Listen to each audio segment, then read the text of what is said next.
नाम है राजेश्वर। मैं नवी मुंबई नेरुल से आया हूं और मुझे यहां पर लेकर आया है मेरे दोस्त श्री अजीम मुल्तानी ने। तो मैं एक प्राइवेट कंपनी में नौकरी करता हूं। तो मेरा ये कहना है,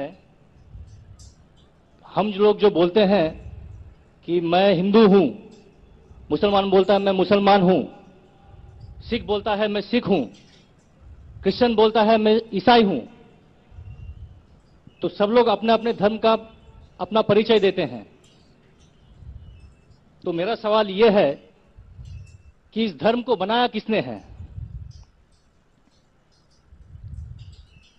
और अगर बनाया है तो किस मकसद से बनाया है। क्या हम सिर्फ एक धर्म को मान नहीं सकते हैं जो कि इंसानियत धर्म है, और कोई धर्म को न माने, न हिंदू, न मुस्लिम, न सिख, न ईसाई, और किसी भी धर्म को कबूल करवाना क्या जरूरी है?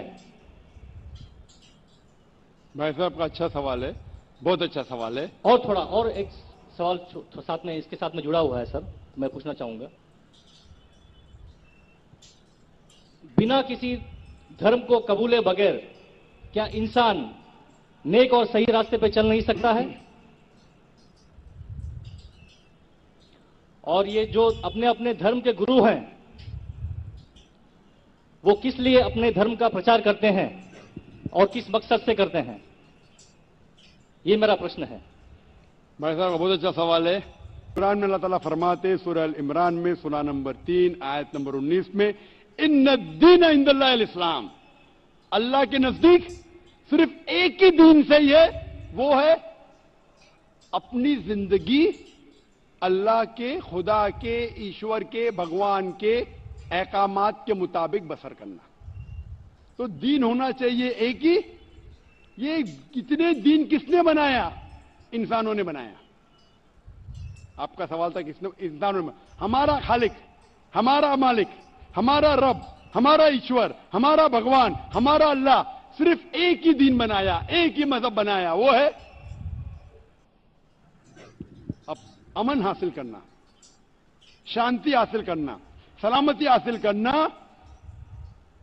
अपने खालिक के अहकामात के मुताबिक जिंदगी बसर करने के बाद। इसीलिए दीन, मजहब खालिक ने सिर्फ एक ही भेजा, लेकिन वक्त के दौरान मिलावट होते गए, मिलावट होते गए।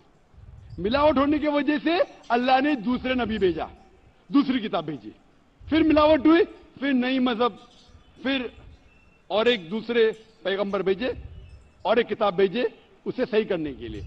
इस तरीके से अल्लाह के रसूल मोहम्मद सल्लल्लाहु अलैहि वसल्लम फरमाते कि अल्लाह ने इस जमीन पे 1,24,000 पैगंबर भेजे, कई किताबें भेजे।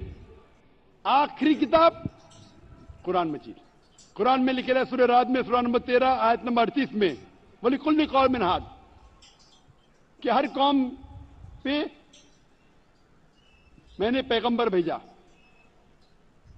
सूरह राद सूरा 13 आयत नंबर 7 और सूरह राद सूरा नंबर 13 आयत नंबर 38 में कि हर दौर में हमने एक किताब नाजिल की। आखिरी किताब है कुरान, आखिरी पैगंबर मोहम्मद सल्लल्लाहु अलैहि वसल्लम।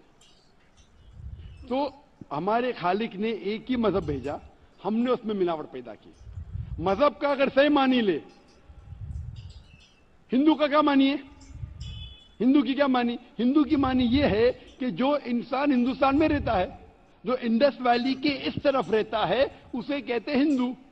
ये लफ्ज सबसे पहले बार इस्तेमाल किया था अरबों ने हिंदुस्तानी के लिए।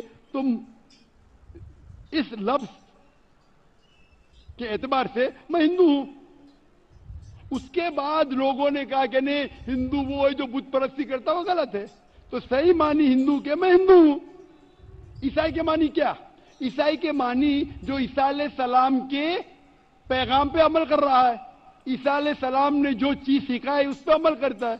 मैं कहता हूं कि मैं जो अपने आप को ईसाई कहते हैं उससे ज्यादा ईसाई हूं, क्योंकि मैं ईसा अलैहिस्सलाम के बातों पे और अमल करता हूं बनिस्बत वो लोग जो अपने आप को ईसाई कहते हैं। तो उस लिहाज से मैं और पक्का ईसाई हूं। जू का मतलब क्या? जू का मतलब वो जो खुदा से, अल्लाह से मोहब्बत करता है। मैं अल्लाह से मोहब्बत करता हूं। मुस्लिम के मानी क्या?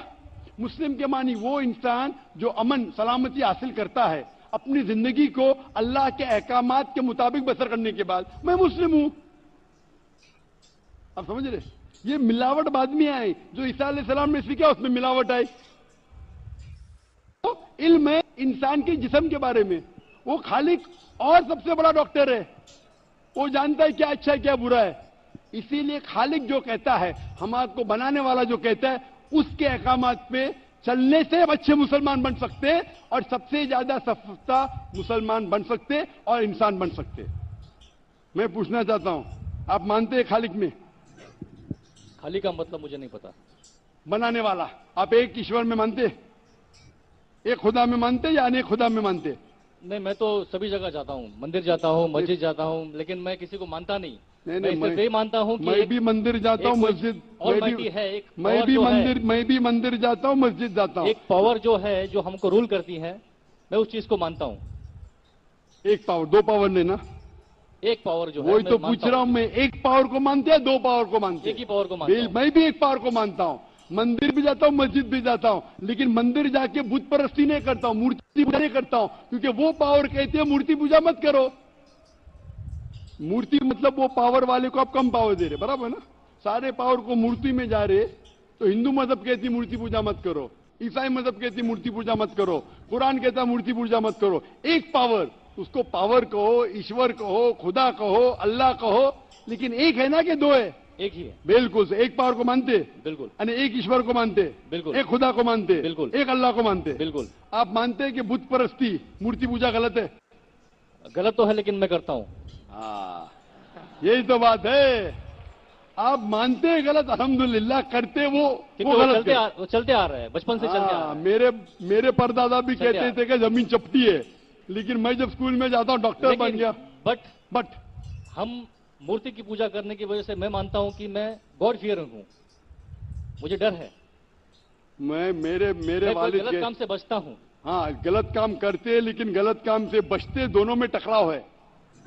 आप गलत काम से बचते हैं, फिर बोलते गलत काम करते। मूर्ति की पूजा करने से मैं गलत काम से बचता हूं। आपने कहा, मैं मानता हूं। आपने कहा मूर्ति पूजा करना गलत है, मैं मूर्ति पूजा करता हूं, गलत काम से बचता हूं, तीनों में टकराव है। मैं हिंदी में जरा कमजोर हूं। आपने कहा कि मूर्ति पूजा करना गलत है, लेकिन फिर भी मैं करता हूं और गलत काम से बचता हूं। दोनों कॉन्ट्रडिक्टिंग है। शराब पीना गलत है, फिर भी पीता हूं और गलत काम नहीं करता। अरे पीऊंगा तो बलात्कार करूंगा ना? मैं नहीं पीता। नहीं, आप नहीं पीते, अच्छी बात है, अल्हम्दुलिल्लाह। लेकिन मूर्ति पूजा करना शराब पीने से और भयानक है। मूर्ति पूजा करना शराब पीने से और खतरनाक है। आपके वेद में लिखेला है, बाइबल में लिखेला है, कुरान में लिखा है, तो क्यों करते? बचने का है तो उस पावर, उस ताकत, उस अल्लाह, उस खुदा, उस भगवान के अहकामात पे अमल करो। मूर्ति पूजा करने से क्या मिलेगा आपको?